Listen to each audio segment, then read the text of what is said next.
Hello there. Another day brings us closer to Brexit and throws up yet another potential loophole in the Benn Surrender Act.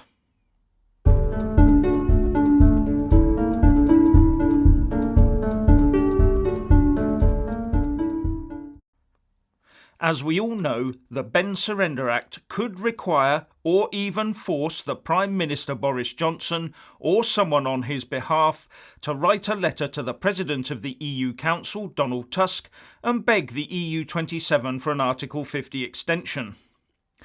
And this is something the Remainers in the UK Parliament and those relying on the UK to fill the EU coffers to help keep it afloat are banking on. However, writing on the Wax Lyricals Blogspot, David W. says that Boris doesn't need to write that letter, and the irony, he says, is delicious. And he writes, "To be honest, it's quite simple. Article 50 says that we will leave the EU at the end of the negotiation period either with a negotiated withdrawal agreement or without. The Benn Act, however, seeks to remove the 'without' from the table, which then makes it in contravention and at odds with what Article 50 and EU law states." And he continues, "A principle established after the Metric Martyr case affirms that where there are differences between EU law and UK law, that EU law is superior and UK law must either be amended or set aside." Now, I would just point out that until we actually leave the European Union, I would postulate that EU law states there could at any one time be one of four outcomes. 1. We leave with a deal. 2. We leave without a deal. 3. We extend the Article 50 process again. Or 4. We revoke the Article 50 letter and so remain an EU member state. The first two of those, of leaving with or without a deal, come directly from Article 50 itself. The option of re-extending Article 50 comes from the legal precedent of what has gone on between the EU and the UK thus far, and the revocation option derives from a ruling by the European Court of Justice. So as it stands, EU law, which overrides UK law, says that at the moment we have all those four options in force until 11 p.m. on the 31st of October this year. But the supporters of the Benn Surrender Act, which is purely UK statute law, claim that this act, by default, potentially removes the option of a no-deal Brexit until 11 p.m. on the 31st of January 2020, unless Parliament otherwise agrees. And that is obviously totally at odds with EU law, which is superior to UK law. Now here comes the really good bit.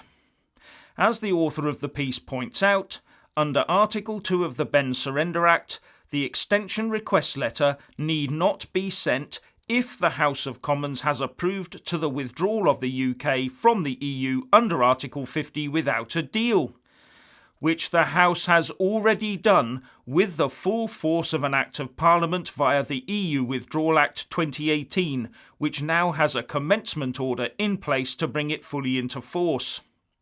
And as that EU Withdrawal Act 2018 completely and totally mirrors EU law, it must surely take precedent over the UK-only Benn Surrender Act. Is that case closed? Sorry, but no. The Benn Surrender Act makes it quite clear that a specifically worded motion has to be placed before MPs for them to vote on, and also contains a clause that states, "The provisions of this Act override any statutory or other provision which would otherwise require the UK to leave the European Union on any specified date." But that last clause would only, I think, be applicable to UK law that did not enact EU law, so may not apply to the Withdrawal Act itself.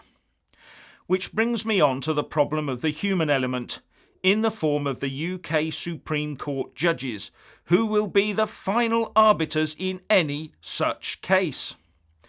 And they have already proved that this Blairite and now political Supreme Court is full square behind the EU project, and that it would happily ruin all UK law and the UK Constitution in the pursuit of the grand EU project.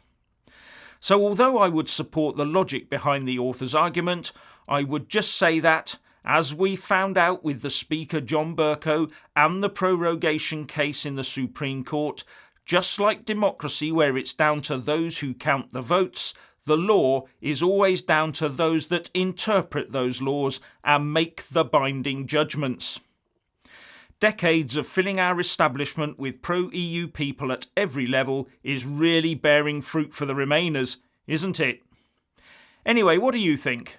Please share and comment, and thank you for watching. Please do like and share this video, and also subscribe to my channel. And when subscribing, please do remember to press on the little bell next to the subscribe button. That way you'll get an alert every single time I put up a new video. And thank you very much for watching.